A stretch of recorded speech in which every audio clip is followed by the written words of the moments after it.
Assalamualaikum warahmatullahi wabarakatuh. Kembali dengan kami tim BPP Kecamatan Lima Bintang. Saat ini kami berada di salah satu lahan pertanian, tentunya di Kepulauan Pematang Sike di hamparan sawah ini. Jadi tadi kami setelah melakukan pengamatan keliling bersama POPT, penyuluh pertanian, dan beberapa teman petani kita yang sudah pulang ya. Jadi kami di sini akan memberikan atau membahas hasil dari pengamatan kami bersama tadi POPT. Jadi untuk itu kami ingin membahas beberapa penyakit yang muncul pada musim tanam April September ini. Untuk itu mungkin setelah kita ke lapangan tadi mungkin ada beberapa OPT yang menyerang tanaman padi. Salah satunya kresek dan wereng ya, wereng. Jadi selaku penyuluh selaku petugas POPT, bagaimana penanganan atau tanggapan Ibu selaku POPT terhadap OPT yang kita amati tadi?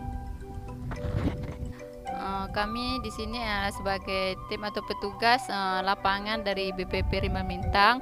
Pada hari ini kami sudah melaksanakan pengamatan keliling bersama rekan-rekan PPL dan tentunya saya ada petugas POPT di Kecamatan Lima Bintang.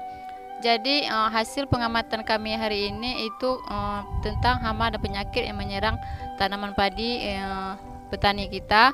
Itu yang paling banyak itu yaitu penyakit kresek. Kemudian untuk hamanya itu ada hama putih palsu, kemudian ada wereng coklat.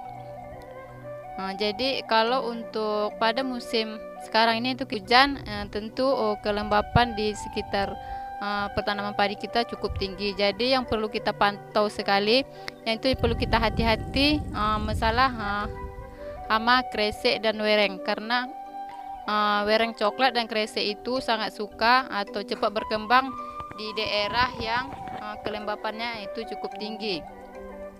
Jadi untuk musim tanam ini dari hasil pengamatan kami, penyakit dan hama yang paling berbahaya yang perlu kita tangani dengan cepat di pertanaman padi di masyarakat kita yaitu hama wereng coklat dan penyakit kresek.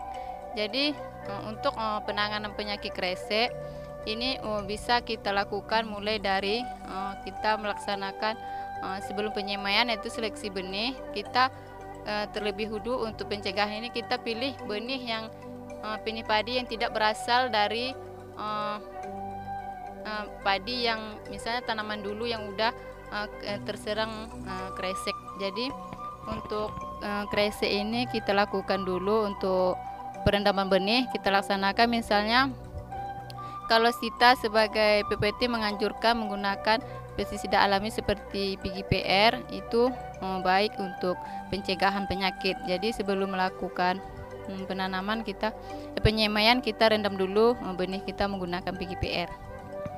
Setelah kita melakukan penanaman sebaiknya kita melakukan pengamatan keliling kalau paling tidak itu dalam 1 minggu itu 1 kali. Jadi kita untuk pengamatan penyakit itu kita tidak bisa menengok satu lintas gitu aja. Jadi kita harus turun langsung, kita cek ke per area tanaman, kita lihat betul-betul itu baru jelas kita nanti nampak ada tidak gejala serangan kresek, kemudian ada wereng. Kalau wereng itu kita harus melakukan pengamatan betul-betul, karena kalau kita tengok dari atas itu tidak nampak.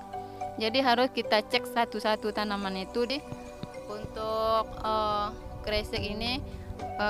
Jika serangan tidak terlalu parah, kita masih bisa menggunakan secara alami seperti menggunakan tadi PGPR. Kemudian kalau serangan itu sudah nyampe ambang ekonomi, kita bisa menggunakan pestisida yang berbentuk fungisida untuk mengendalikan bakteri ya. Sebenarnya kresek itu disebabkan oleh bakteri. Jadi untuk saat ini pestisida yang ada untuk bakteri itu belum ada, jadi kita menggunakan pestisida yang fungisida untuk jamur. Dan untuk aplikasi pestisida untuk jamur ini kita harus mengaplikasikannya sebaiknya itu pada pagi hari, karena kresek itu kan menyerang bagian daun tanaman. Daun tanaman itu kan kalau pada pagi hari itu stomatanya kan terbuka, jadi kita melakukan penyemprotan sebaiknya pada pagi hari, karena langsung terserap oleh daun tanaman tadi pestisida yang kita semprot. Kemudian untuk hama wereng itu juga sangat suka pada daerah yang lembab seperti saat ini pada musim hujan. Kadang-kadang itu datang panas lagi, di bawahnya lembab, di atas panas. Jadi itu keadaan yang paling disukai oleh wereng. Jadi kita harus berhati-hati untuk musim tanaman ini. Salah satu pencegahan hama wereng mungkin itu juga menggunakan aplikasi pestisida, karena dia cukup cepat berkembang. Tapi kita sebaiknya melaksanakan penyemprotannya itu pada sore hari, karena pada sore hari itu wereng biasanya dia ngumpul di pangkal batang tanaman. Jadi untuk penyemprotannya kita tidak bisa langsung nyemprot dari atas, kita harus menyemprotnya pelan-pelan, betul-betul di bawah pangkal batang tanaman. Jadi membutuhkan waktu yang cukup banyak untuk pencegahan hama wereng coklat ini. Jadi untuk petani di Kecamatan Rimba Mintang, kami mohon untuk betul-betul mengamati pertanamannya pada musim ini, karena kami lihat hasil pengamatan kami, wereng udah mulai banyak tapi belum terlalu banyak berkembang. Kalau telur udah mulai banyak, jadi mungkin dalam waktu 1 minggu ini udah serangan udah cukup meluas. Kalau tidak, secepatnya kita lakukan pengendalian. Baik, ini kita kan udah dapat pencerahan nih dari POPT tentang bagaimana cara pengendalian yang efektif, efisien dalam hal penanganan OPT, terutama kresek dan wereng tadi ya. Jadi ada 2 jenis OPT ini yang menyerang pada musim tanam ini. Jadi mungkin ini bagaimana jurus jitunya dari penyuluh pertanian nih. Nah, kita tanyakan bagaimana supaya tidak terjadilah, atau bagaimana dalam hal menangani 2 jenis OPT yang berbahaya ini untuk tanaman padi. Bagaimana Pak?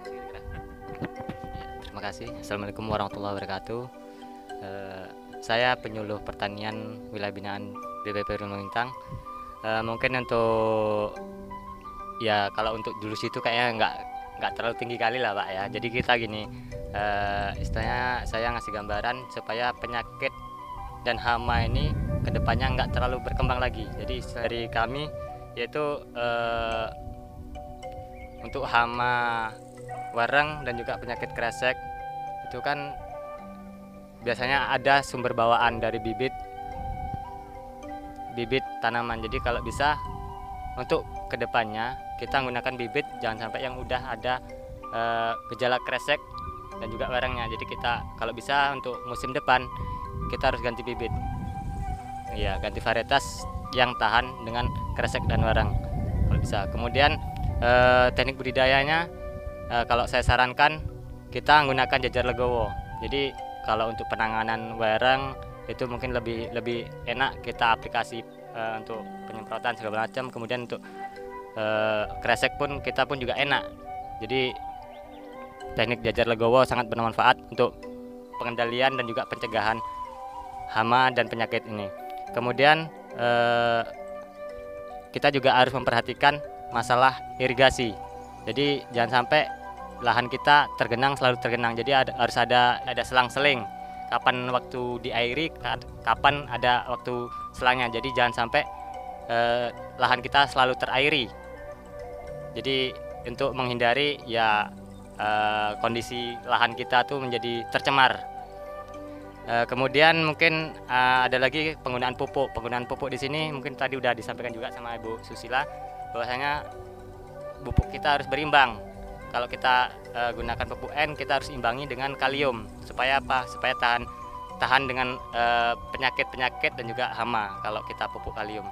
Jadi tidak berlebihan kita menggunakan pupuk N. Oke. Inilah hasil diskusi kami ya. Mudah-mudahan kami selaku host nih, ya kan, menyimpulkan lah mungkin persoalan pada musim tanam April September ini ada 2 jenis OPT yang sangat berbahaya lah atau menggelikan buat bagi petani. Ya mudah-mudahan dengan ini kita bisa share ke teman-teman petani kita supaya dalam hal pengendalian ini lebih awal atau sebelum terjadi serangan yang lebih parah atau diambang ekonomi. Jadi terima kasih dari kami. Kami Heri, Assalamualaikum warahmatullahi wabarakatuh.